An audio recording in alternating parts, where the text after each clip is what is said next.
Gente, vamos conversar agora ao vivo com uma das principais vozes entre os governistas, o deputado federal Guilherme Boulos, do PSOL de São Paulo. Boa noite, deputado. Seja muito bem-vindo ao Poder e Mercado. Muito obrigada por atender o meu convite. Deputado, como é que o senhor classifica o que aconteceu hoje no Congresso Nacional, provocado aí, essa reação toda provocada pela prisão domiciliar de Jair Bolsonaro, essa paralisação provocada pela oposição? Como é que o senhor classifica isso? E qual é a sua avaliação sobre a condução dessa crise que está sendo feita por Hugo Motta e Davi Alcolumbre?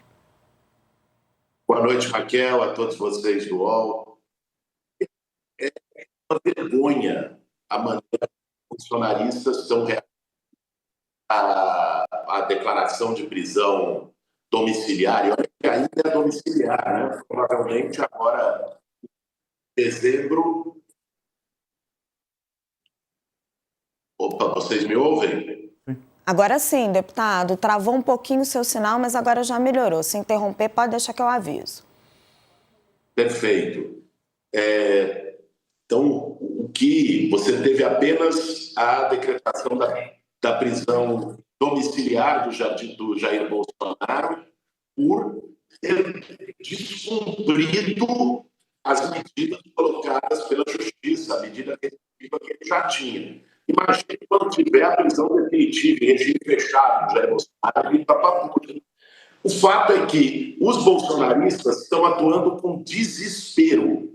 A reação deles, eu vi hoje na Câmara e vi alguns de direita um pouco mais razoáveis, até constrangidos com esse tipo de atitude, que é uma atitude de desespero que os bolsonaristas têm tido diante das medidas que têm sido tomadas pelo Supremo Tribunal Federal. E a questão é que você obstruir o funcionamento do parlamento, você pode ter medidas de obstrução que são previstas no regimento. É você entrar com requerimento de retirada de pauta, é você entrar com adiamento de discussão. Essas são medidas parlamentares de obstrução que, aliás, eles têm utilizado sistematicamente desde o início do ano.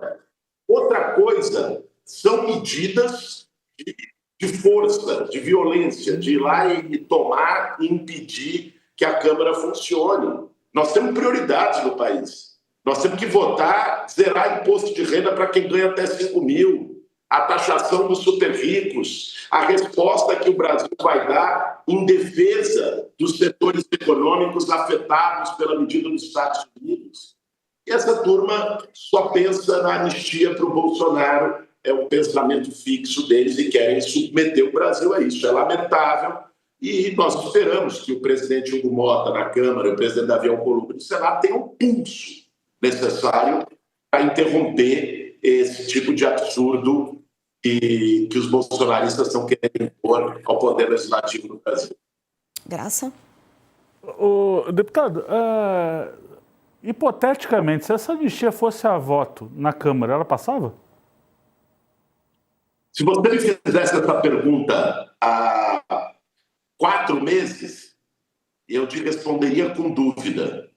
Agora, depois que o Brasil foi atacado pelos Estados Unidos e o Donald Trump quis ingerir na política brasileira, no judiciário brasileiro, né, e os bolsonaristas se aliaram com o presidente dos Estados Unidos que ameaça os empregos no Brasil, eles se isolaram. Hoje não tem nenhuma condição para pautar, para votar e muito menos de ter maioria numa pauta como a anistia.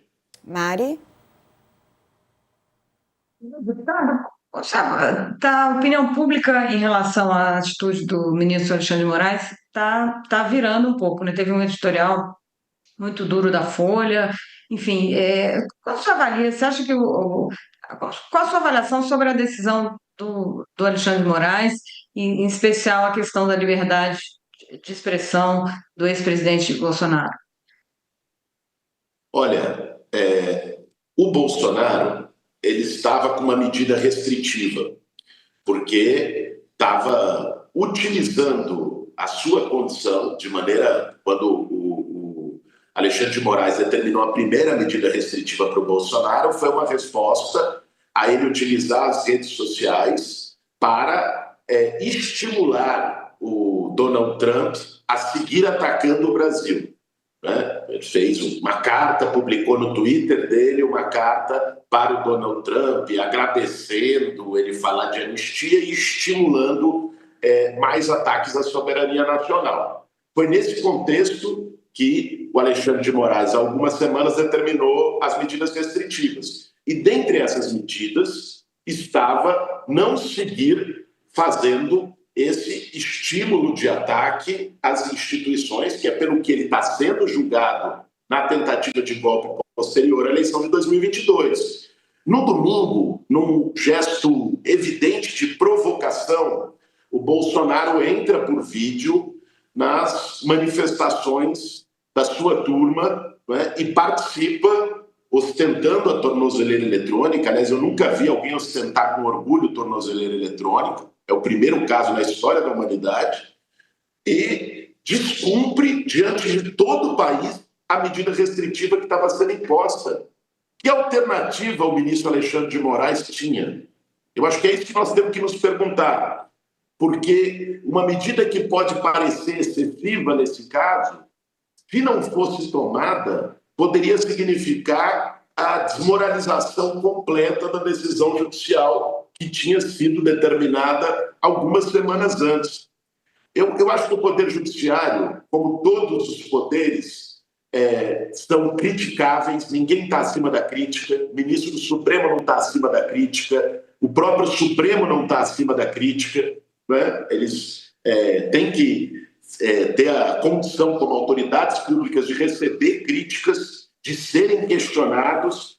Agora, você atacar de maneira direta a instituição, você cumprir uma decisão judicial de uma maneira tão flagrante, eu acho que não restava outra alternativa ao ministro Alexandre de Moraes, a não ser a medida que tomou ontem. Agora, deputado, vamos falar um pouquinho do timing em que essa medida acontece.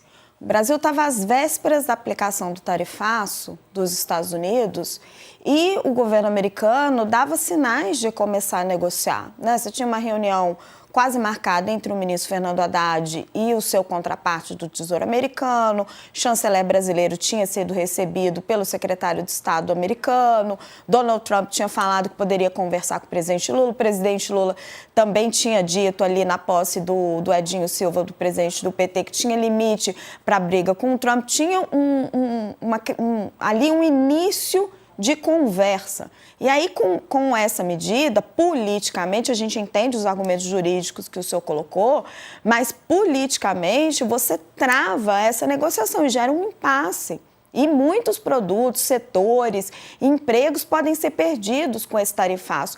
Politicamente, não era melhor aguardar a prisão de Jair Bolsonaro para depois da conclusão do julgamento, que vai ser daqui a alguns meses, ao invés de atrapalhar as negociações do tarifaço?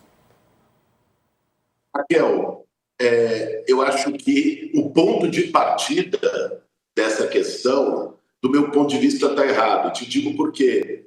Veja, uma nação estrangeira coloca como condição para não impor mais sanções ao Brasil ou para renegociar as sanções impostas que uma medida judicial do nosso país não seja aplicada.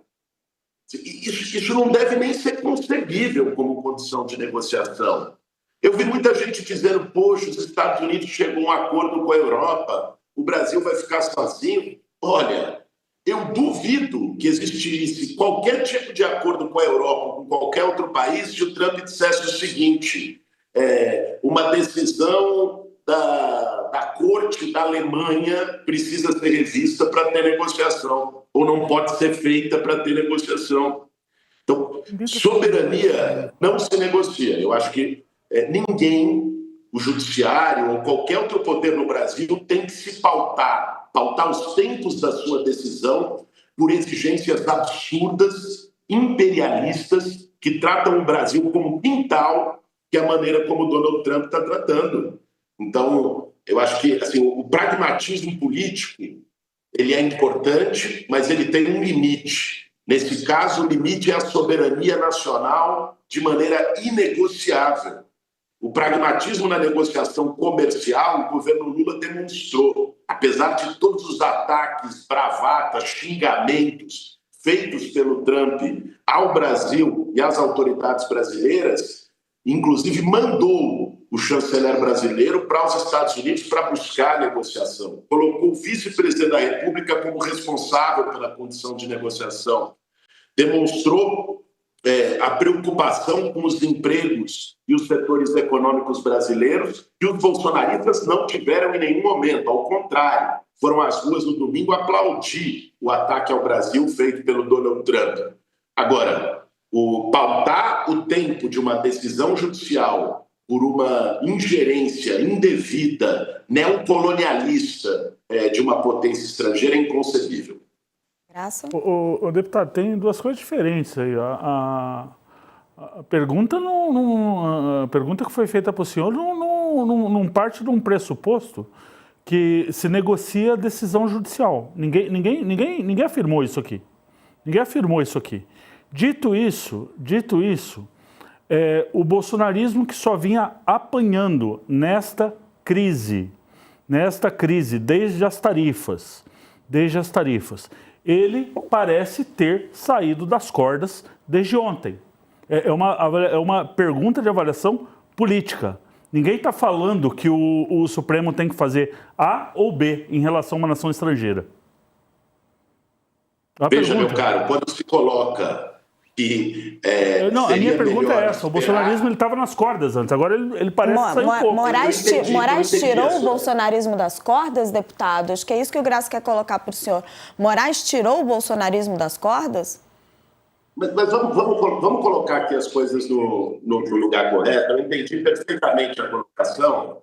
A questão, objetivamente, é a seguinte. Quando a gente diz ou questiona que a decisão não deveria ser tomada pelo timing da negociação do tarifaço com o Brasil e, portanto, para não ser uma provocação para o governo dos Estados Unidos, é com esse pressuposto que eu não concordo.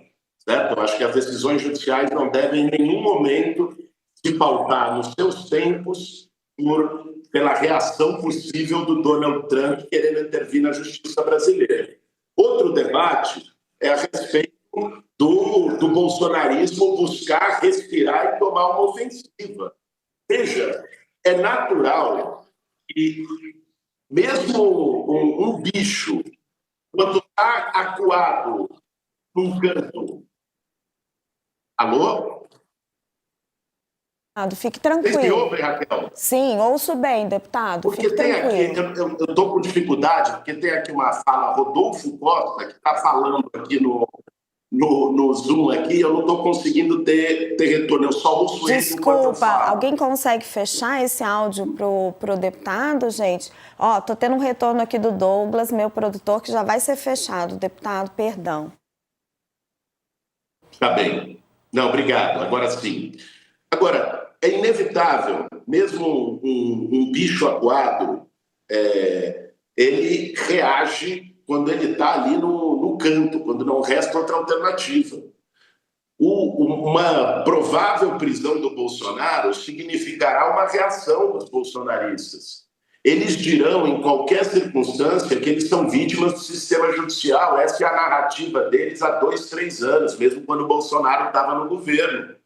Então, é de se esperar que, quanto mais próximo nós estejamos da provável prisão do Bolsonaro com a conclusão do julgamento, prisão que eu digo em regime fechado, na papuda, que eles vão buscar algum grau de reação. Agora, eu não acho que isso os tira da corda. Se você olhar a opinião pública, as últimas pesquisas que foram feitas, a enorme maioria da população defende a prisão do Bolsonaro.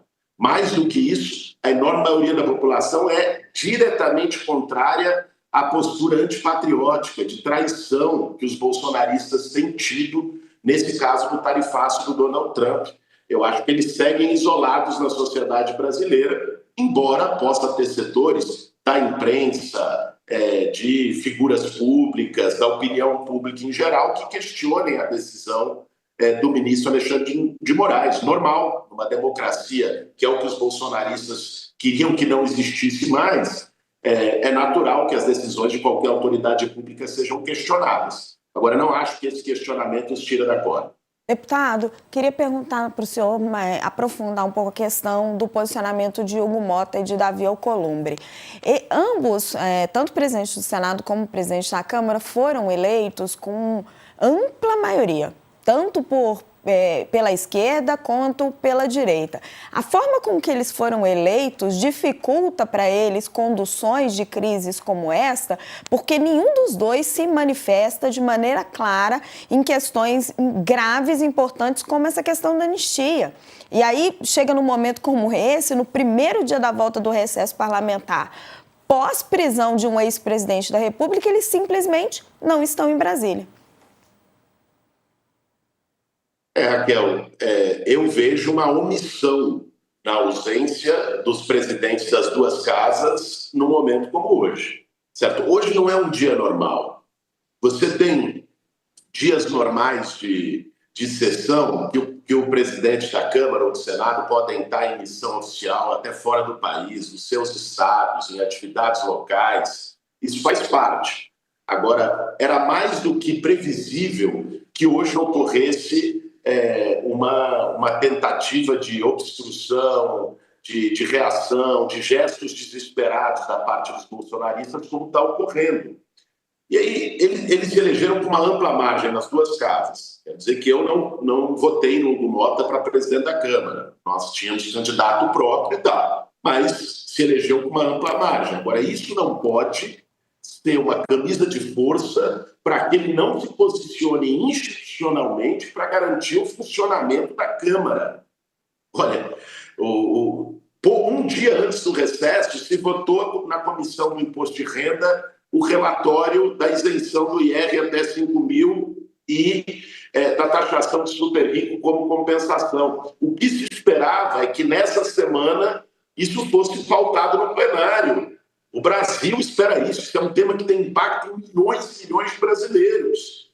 Então, é responsabilidade do presidente da casa garantir a agenda popular, a agenda do país, né?